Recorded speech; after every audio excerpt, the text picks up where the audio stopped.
The purpose of this podcast is simple.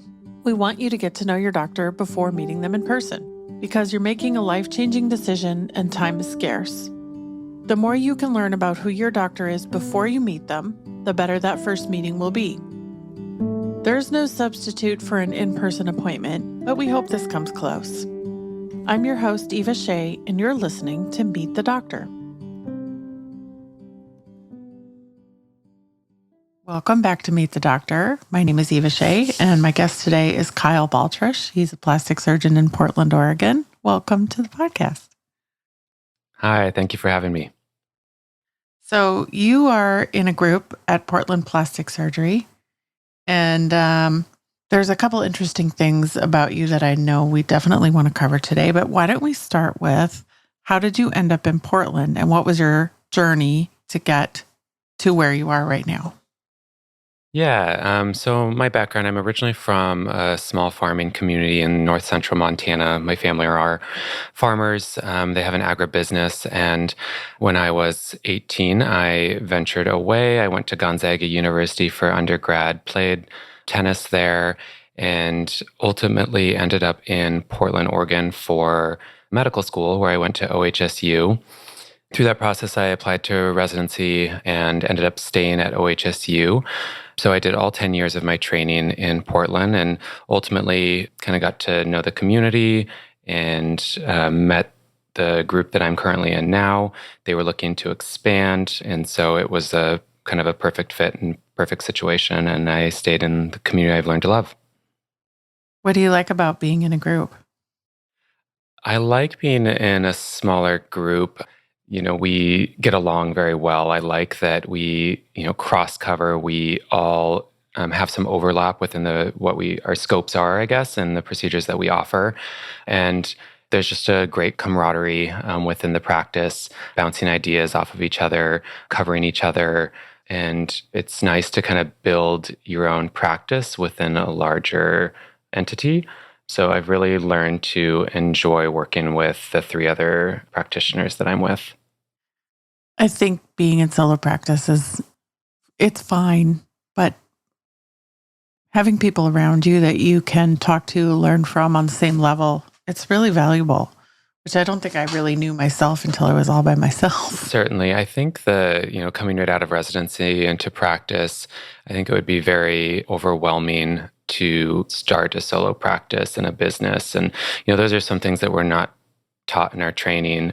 And so I think having this very well-run, established practice that was looking to take me on was a great opportunity. And so I've been able to kind of learn a lot from not just them professionally and medically, but also from a business aspect as well.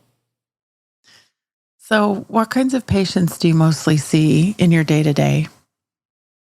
Yeah, so the majority of my practice is breast and body, and within that, the majority is breast.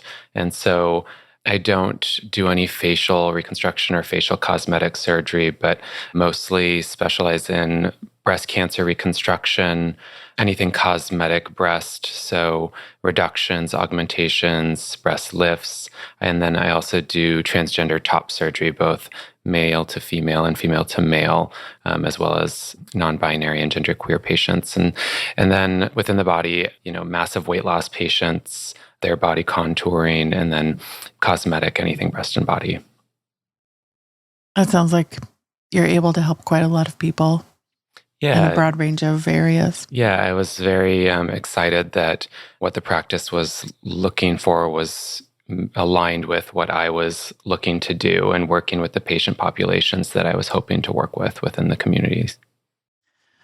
Let's jump backwards for a second, because you said in your introduction that you grew up in a small town in Montana. Mm-hmm. And a lot of people who grow up in small towns don't leave and become plastic surgeons. That's actually kind of rare. And no one in your family was a doctor either. So, over the time that I've been doing this podcast, I've started to see patterns. And one of them is a lot of doctors' parents were doctors, or their parents were in healthcare, but not yours. So can you go into how you decided that that's the path you wanted to go down? Yeah. So, You're right. I have no physicians in my family. They're all really not even college educated, but they were very adamant about that my sister and I pursuing a higher education and going to college and being the first in the family to do so. And I was always in love with art and kind of fashion growing up, and I fell in love with anatomy and the human body, and always knew I wanted to work with my hands. And so I kind of married those worlds and found plastic surgery. And my parents will talk about how I would say I wanted to be a plastic surgeon, and I was going to go to medical school as early as being in middle school.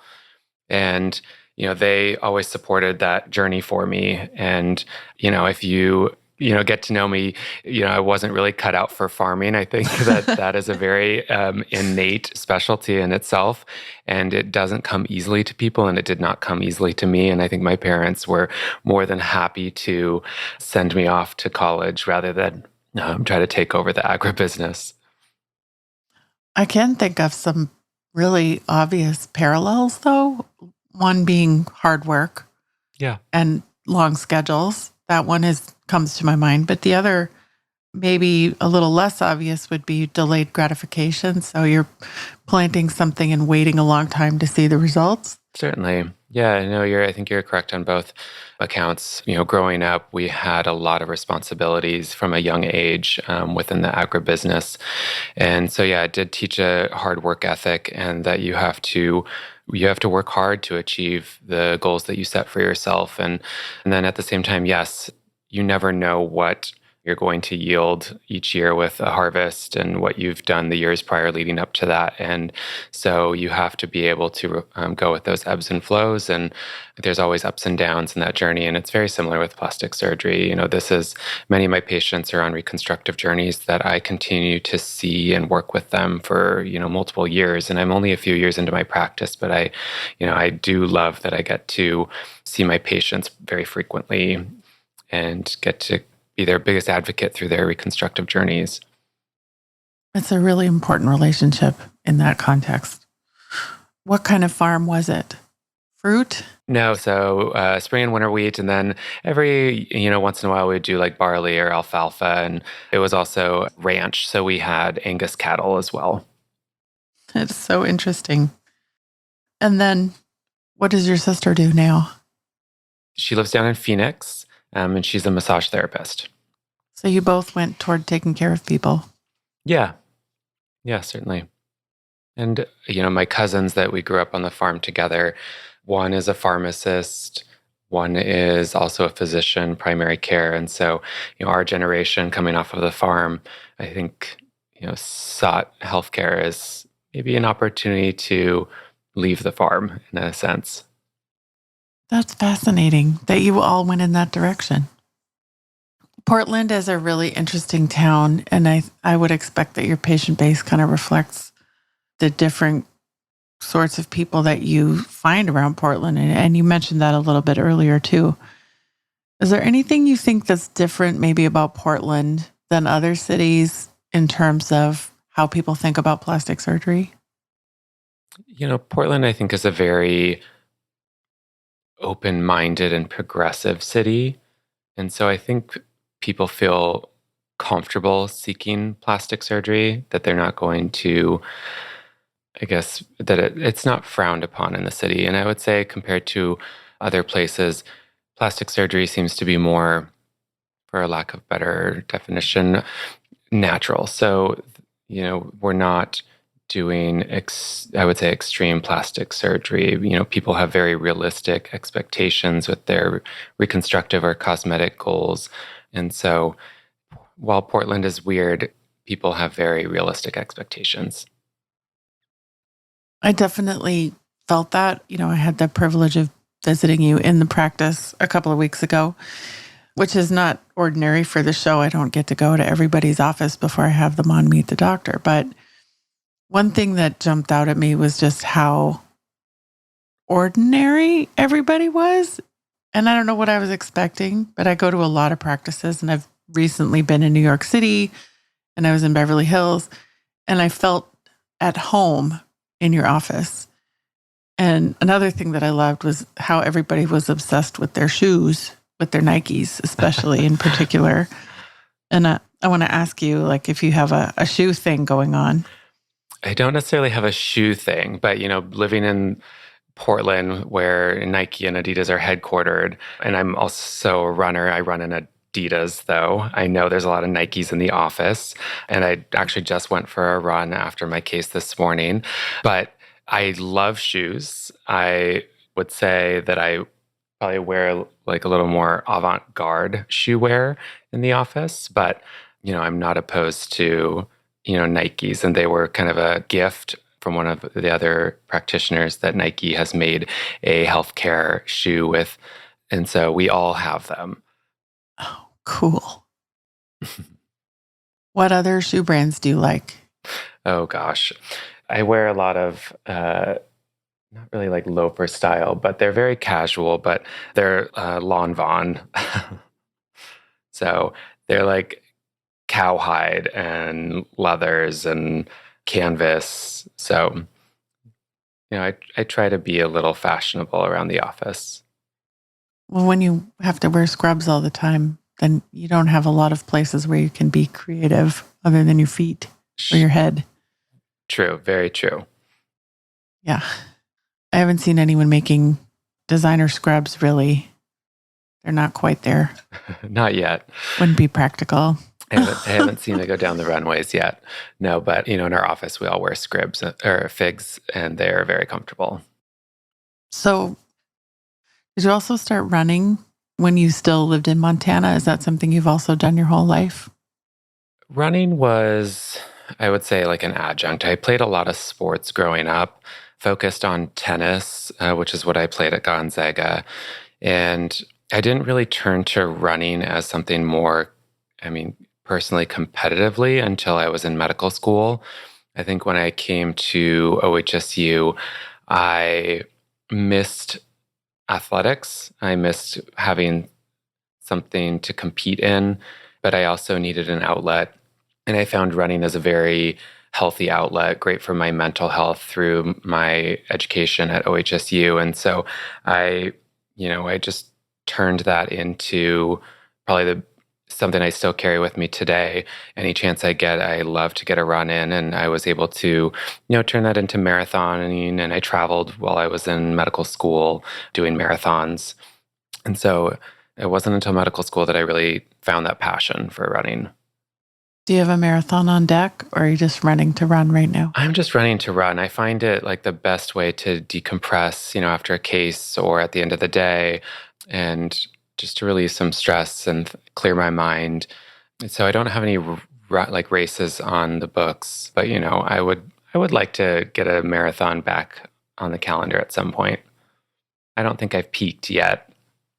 Which marathons have you done? The first marathon I ever did was actually in Missoula, Montana. And then I've done Boston multiple times, New York, Seattle, Tacoma, Portland, mostly the Northwest. But I was able to, back in the day through medical school, qualify and do some of the majors on the East Coast. It's fun stuff. I like watching marathons. Me too. Yeah. Probably rather run it, but yeah. No, I'd rather watch. When I lived in Houston, I lived on the race route, and I used to go out, and it's just, my parents both ran marathons, so I grew up watching them run. Yeah.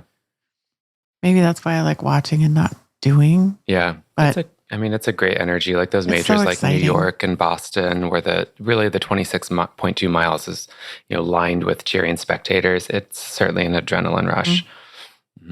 The whole time. Yeah, it's really fun. We've done a good job talking about what you don't do. What you don't do at work, what you do outside of the office. How do you think that the people on your team, either your colleagues or the staff, would describe you? Oh, good question. Well, I hope that they would describe me as kind of energetic, personable, charismatic, certainly compassionate with my patients, jovial. I love to laugh and make fun and play jokes. And I think that's how they would describe me. Yeah, I'm pretty, down to earth and personable and easy to get along with. So, yeah. And then what about your patients? What do you think they say about you? Same stuff? Yeah, I have my patients' best interests at heart. I'm very compassionate and honest with my patients, but I'm also personable. I want to, be their friend just as much as their advocate and their plastic surgeon. And so I think that they feel very comfortable with me as their provider. And that's the feedback I've gotten from them, that always being there, being honest with them, that it's made their journey less stressful. So when you get on an airplane and you sit down, and somebody sits down next to you, and there's that inevitable, like, what do you do conversation? Hmm. What's your usual answer? Yeah, well, interestingly, I usually don't make it that far on an airplane. I am usually asleep within 2 minutes of takeoff, and being woken up at landing, which is a great blessing that I can do. But yes, if people do ask, what I do, I tell them I'm a physician. I think that's a general term, but that's what I am, at the heart of everything. And and then if they ask about subspecialty, then certainly, I tell them that I'm a plastic and reconstructive surgeon. I would imagine this usually leads to strange conversations with people. And so, what do they usually do? Yeah, I mean, and that's not just with strangers, that's with friends as well. It usually leads into either what someone has had done or questions What about do you think I should do? what they want done. Yeah, and it almost, kind of can sometimes seem like a consultation almost. And I try not to offer any medical advice outside the professional setting. But yeah, it's usually either they want you to critique what they've had done or what they are thinking about getting done. I heard this is called the curbside consult. Yeah, curbside. Yeah, Hmm. I think pretty much everyone on earth has like a list in their head of what they would do. And the list certainly. might change.